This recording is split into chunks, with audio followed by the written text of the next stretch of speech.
Men bugun ajoyib bir inson bilan tanishdim. Bozorda ahmoqlik sotdilar. Qora qushlar ularni ko'pincha o'ldiradilar. Men insonlarni telba va ahmoq deb bilaman.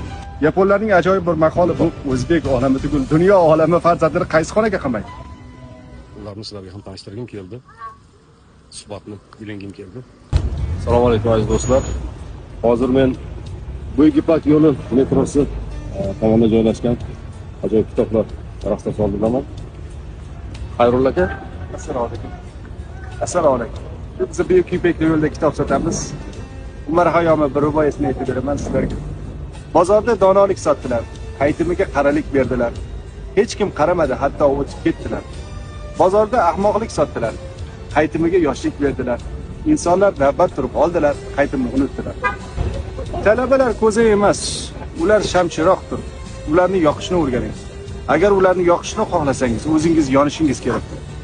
Einstein aytadi: qo'rquvga asoslangan ta'lim sistemasi qo'rqoq va bo'ysunuvchan talabalarni dunyoga keltiradi. Siz ulardan hech narsa kutmang. Einstein aytgan.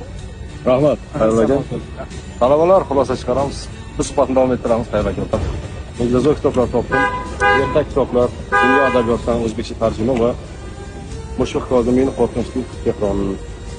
Sizlar uchun ham juda ko'p kitoblar topiladi.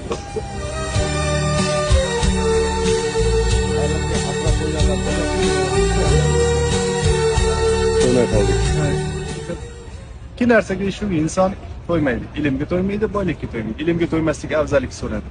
Hisoblanadi. Juda kuchli gap o'yinda har kim qabul qila olmaydi. Bu dunyoga ko'p insonlarga o'lgani keladilar. Ayrim insonlargina yaratgan. Yaratuvchi bo'lishimizga harakat qilishimiz kerak. Seneka aytadi. Seneka aytadiki, men insonlarni telba va ahmoq deb bilaman. Shunday deysizsa, ular 30-40 yilga plan tuzishadi. Nimasi yomon? Bu ahmoqlikdan boshqa nima gap? Ertasiga xo'jayin bo'lmagan inson qanday qilib 30 yilga plan tuzishi mumkin?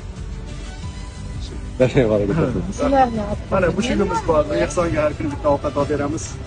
Beradi. Bir yilda 3 marta qilib. Shu ham adabiyotga qiziqar ekan, ha? Adabiyotga qiziqadi. Hozir kitob o'qiydi. Ahmad Donish aytadi: olimlar xuddi oq qushga o'xshaydilar.